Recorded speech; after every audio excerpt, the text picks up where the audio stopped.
ॐ नमश्चण्डिकायै। अथ श्रीदुर्गाष्टोत्तरशतनामस्तोत्रम्। ईश्वर उवाच। शतनाम प्रवक्ष्यामि शृणुष्व कमलानने। यस्य प्रसादमात्रेण दुर्गा प्रीता भवेत् सती। ॐ सती साध्वी भव प्रीता भवानी भवमोचनी। आर्या दुर्गा जया चाद्या त्रिनेत्रा शूलधारिणी। पिनाकधारिणी चित्रा चण्डघण्टा महातपा। मनोबुद्धिरहङ्कारा चित्तरूपा चिताचितिः। सर्वमन्त्रमयी सत्ता सत्यानन्दस्वरूपिणी। अनन्ता भाविनी भाव्या भव्या भव्या सदा गतिः। शाम्भवी देवमाता च चिन्तारत्नप्रिया सदा। सर्वविद्या दक्षकन्या दक्षयज्ञविनाशिनी। अपर्णानेकवर्णा च पाटला पाटलावती। पट्टाम्बरपरिधाना कलमञ्जीररञ्जिनी।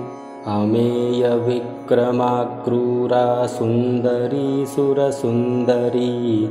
वनदुर्गा च मातङ्गी मतङ्गमुनिपूजिता।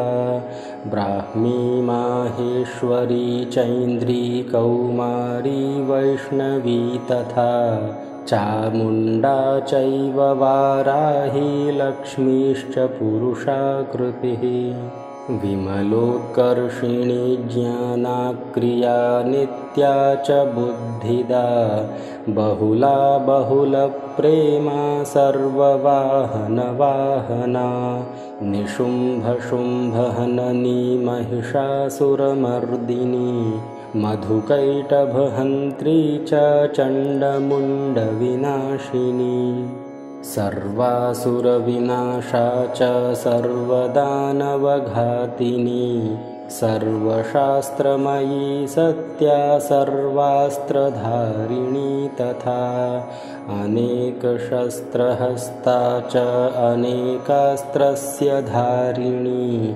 कुमारी चैककन्या च कैशोरी युवती यतिः। अप्रौढा चैव प्रौढा च वृद्धमाता बलप्रदा। महोदरी मुक्तकेशी घोररूपा महाबला। अग्निज्वाला रौद्रमुखी कालरात्रिस्तपस्विनी। नारायणी भद्रकाली विष्णुमाया जलोदरी। शिवदूती कराली च अनन्ता परमेश्वरी। कात्यायनी च सावित्री प्रत्यक्षा ब्रह्मवादिनी। य इदं प्रपठेन्नित्यं दुर्गानामशताष्टकं। नासाध्यं विद्यते देवि त्रिषु लोकेषु पार्वती। धनं धान्यं सुतं जायां हयं हस्तिनमेव च। चतुर्वर्गं तथा चान्ते लभेन्मुक्तिं च शाश्वतीं। कुमारीं पूजयित्वा तो ध्यात्वा देवीं सुरेश्वरीं। पूजयेत् परया भक्त्या पठेन्नाम शताष्टकम्। तस्य सिद्धिर्भवेद्देवि सर्वैः सुरवरैरपि। राजानो दासतां यान्ति राज्यश्रियमवाप्नुयात्। गोरोचनालक्तककुङ्कुमेन सिन्दूरकर्पूरमधुत्रयेण।